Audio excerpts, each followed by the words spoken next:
Hello বন্ধুরা, welcome back. আর প্রথমেই বলি হ্যাপি ইন্ডিপেন্ডেন্স ডে। আর আজকের ভিডিওটা এই থিমের উপরেই, তো চলো আর বেশি দেরি না করে ভিডিওটা শুরু করা যাক।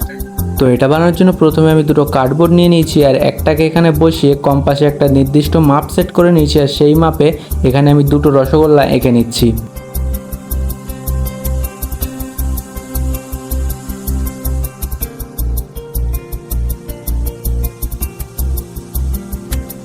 এই একইভাবে আমি এই আরেকটা কার্ডবোর্ডের ওপরও দুটো রসগোল্লা এঁকে নেবো। এবার একটা পেপার নিয়ে নিয়েছি আর এই পেপারের ওপরও আমি প্রথমে একটা রসগোল্লা এঁকে নিচ্ছি। আর এই একইভাবে এর পাশেও আমি একটা রসগোল্লা এঁকে নেবো। এবারে আরও দুটো পেপার নিয়ে নিয়েছি ছোটো ছোটো, আর এই দুটো পেপারের ওপরই আমি একটা করে রসগোল্লা এঁকে নিচ্ছি।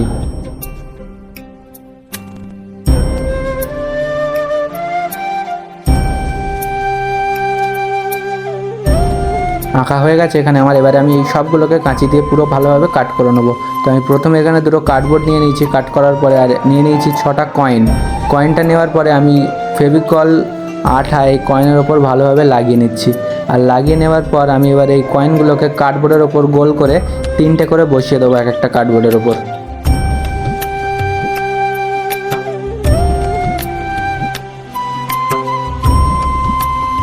তোমরা দেখে নিলে আমি কীভাবে এটাতে 3টে বসালাম, এই একইভাবে আরেকটাতে আমি বসিয়ে নিচ্ছি। তো এখানে আমার বসানো হয়ে গেছে। এবার এটাকে শুকোনোর টাইম দিতে হবে। তার মধ্যে আরেকটা কার্ডবোর্ড নিয়ে নিয়েছি আর এই কার্ডবোর্ডের ওপর এবার আমি ফেভিকল আঠা ভালোভাবে মালিশ করে নিচ্ছি।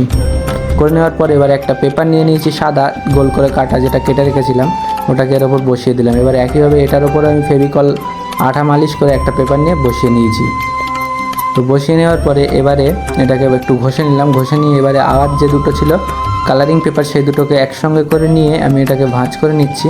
আর ভাঁজ করে এখান থেকে আমার যতটা প্রয়োজন আমি ততটা রেখে কাট করে নিচ্ছি। তোমরা ঠিক এরকম রেখেই কাট করে নেবে।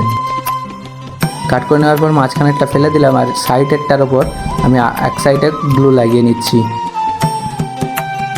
গ্লু লাগিয়ে নেওয়ার পর আমি এটাকে নিয়ে এবারে এই গোল যে আমাদের কাটিং করা রয়েছে এই গোলের ওপর বসিয়ে দিচ্ছি।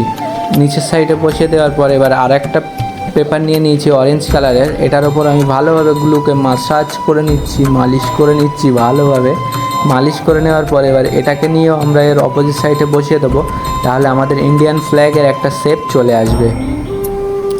তো এখানে দেখো আমাদের ইন্ডিয়ান ফ্ল্যাগের শেপ চলে এসছে। এবারে আমি এটাকে সাইড একইভাবে আরেকটাকেও করে নেবো।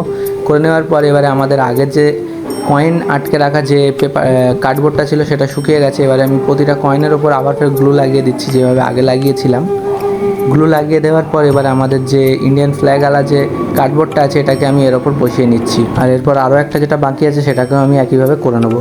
তো করে নেওয়ার পর এবার আমি কালো স্ট্রিপ কেটে নিয়েছি একদম সরু করে সাইডের মাপের। কেটে নেওয়ার পরে সাইডের ওপর আমি ভালোভাবে গ্লু লাগিয়ে দিলাম।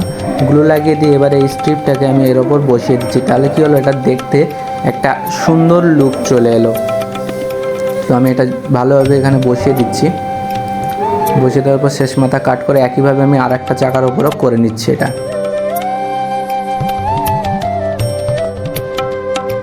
তো এখানে আমার এটা করা হয়ে গেছে। এবার একটা পেপার নিয়ে আমি এর সাইড থেকে একদম সরু করে, যতটা সরু করে গোটানো যায় ততটা সরু করে গুটিয়ে আমি এর শেষ মাথায় গ্লু দিয়ে এটাকে স্টিক করে নিলাম। স্টিক করে নেওয়ার পরে ঠিক যে জায়গাটায় আমি গ্লু দিয়ে মানে এর মাঝ পজিশানটাকে আমি নিয়ে নিলাম। নিয়ে এটাকে একদম ছোট্ট করে একটা টুকরো কেটে নিয়েছি, এটা আমার যতটা প্রয়োজন।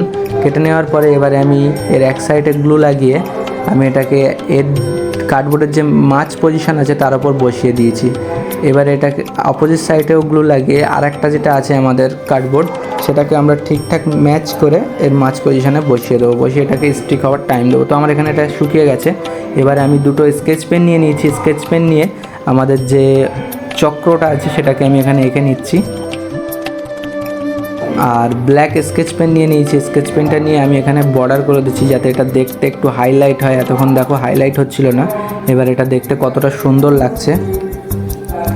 তো আমার এখানে একইভাবে এর অপোজিট সাইডে আমরা করে নেবো। তো করে নেবো এখানে আমার হয়ে গেছে। এবার একটা সরু দড়ি নিয়ে নিয়েছি। সরু না, একটু মোটা নিতে হবে আর যেন মজবুত হয়। নেওয়ার পরে এর মাঝখান থেকে দিয়ে যেভাবে আমি বেঁধে নিচ্ছি এইভাবে তোমরা একদম টাইট করে বেঁধে নেবে।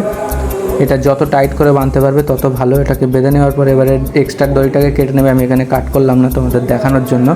তো কাট করে নেওয়ার পরে আমি এটাকে এইভাবে করে গুটিয়ে দিচ্ছি। গুটিয়ে দিয়ে এর শেষ মাথাটায় একটা আংটা করে নিতে হবে। আমার এখানে বেশি গোটানো হয়ে গেছিলো।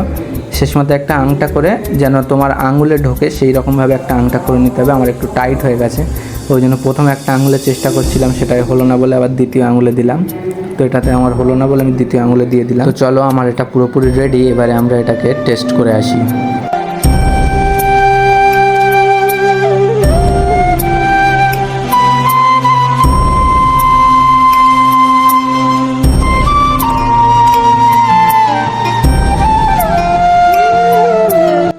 ভিডিওটা যদি ভালো লাগে থাকে অবশ্যই একটা লাইক করে চ্যানেলটাকে সাবস্ক্রাইব করে দিও, আর পাশে থাকা বেল নোটিফিকেশনটা অন করতে ভুলো না। আজকের জন্য এতটাই, ফিরে আসছি কোনো নতুন ভিডিওতে নতুন টপিকের সঙ্গে। ততক্ষণের জন্য টাটা, বাই বাই, জয় হিন্দ।